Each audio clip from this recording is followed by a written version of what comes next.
Welcome back! This is part 2 of the Vet Guide.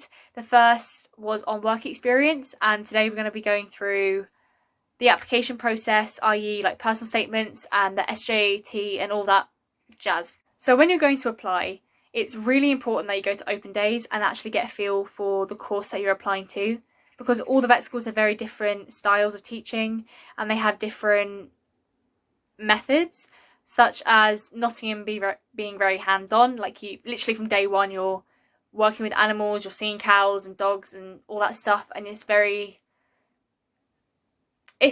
practical learning. Like, you're learning as you go, whereas like Liverpool or RVC or other universities may be a bit more study first, practice later. I personally don't think it matters too much, because at the end of the day you're still going to be eventually working with animals, and I didn't personally mind, but it could be very important to you. So I would definitely have a look and check and get a feel for the university, because like just going to open days, you meet people and you see what kind of students go there and see if you'd enjoy it or you might not, or whatever. And then also take a note of the sort of lifestyle you're going to have.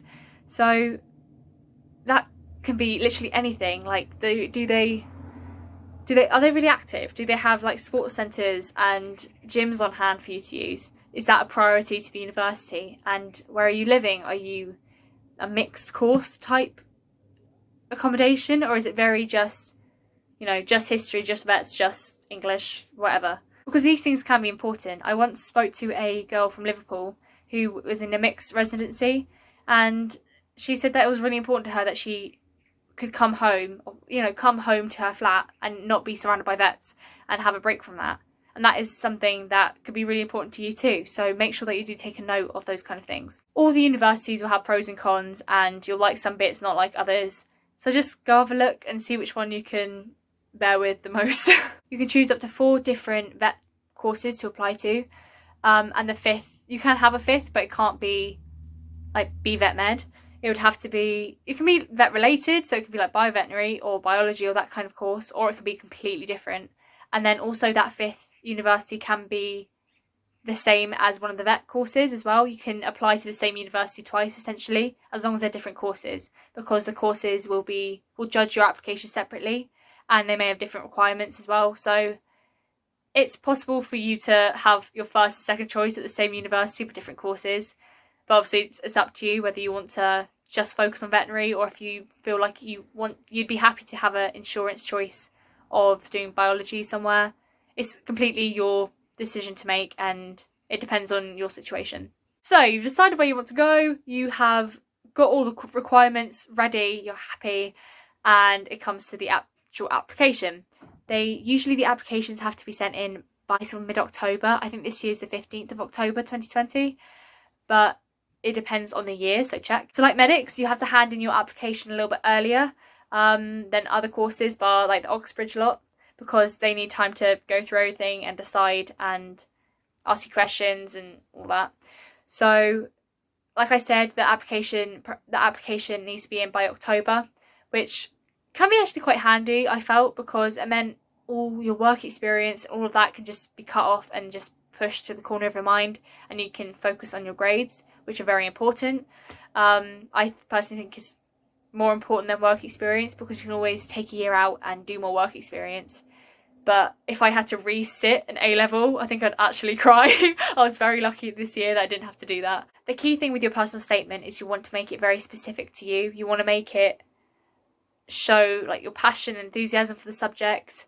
I know that's really vague to say, but it's pretty much the only advice you can really give, because everyone's personal statement is really different, and how the route you decide to take is completely up to you, because those differences in the paths are what are interesting to the university. So for example, you can talk about the original thing that inspired you, or you can talk about a specific part of veterinary that you're really passionate about. As long as it kind of shows your personality, it's okay. What everyone can do is include as many references to their work experience as possible, because that is a really useful thing for a university to know. However, that also being said, personal statements aren't that useful in the application process for the university, because they don't really look at it that much. It doesn't have that much weighting behind it in comparison to the separate applications that each university will make you do. Usually as well, on the university's website, they'll have a little section about personal statements and what they want you to include. Like Surrey, I know on their website it says that they like to see that a student is aware of a vet's role in society and the bigger picture, and not just, oh, just looking after dogs. Like, why are they important? And then with work experience, you want to talk about like what you learned and what you found, what really affected you, you know, like what really made you interested in veterinary. Draft it and send it to teachers and send it to whoever you can. If you have a contact with the vet, ask them, wouldn't hurt. Just literally get as many people to read it as you possibly can, so that you, like, grammar mistakes aren't missed and terminology mistakes aren't missed, so that it's as seamless as possible when it goes to the university. So now we're going to have a chat about the supplementary application forms, which are the unique set of forms or applications that each university will send to you individually.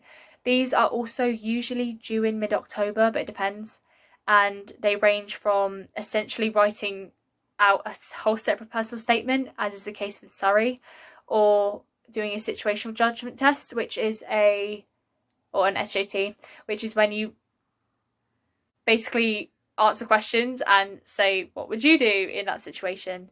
And for SJTs, a really useful document to read is the vet code, or the professional code of conduct, because it gives you very helpful hints and tips, and it gives you a little head start, so you're not just going in blind, because you want to go in as confident as possible and hope for the best. However, the SJT is very common sensey, so I wouldn't worry too much. I don't know you don't know what grade or score you got on it at the end, but literally just calm down, try and think things through logically.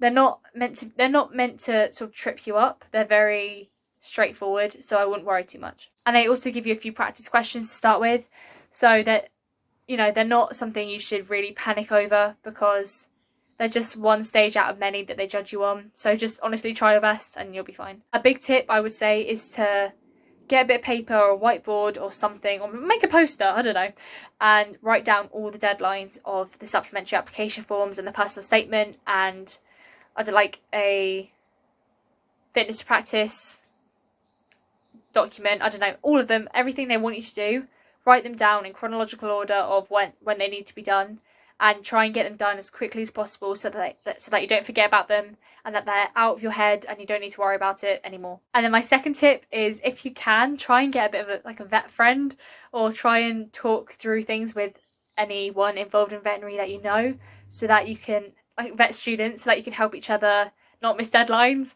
I went through this process with my friend Jess, who was an absolute legend in keeping me on top of things, because especially at the time it was very hectic and very busy, and she was so useful in just reminding me, you know, oh, this is coming up, you need to do this, or oh, by the way, have you seen this new email, we have to do this soon, and just all of that.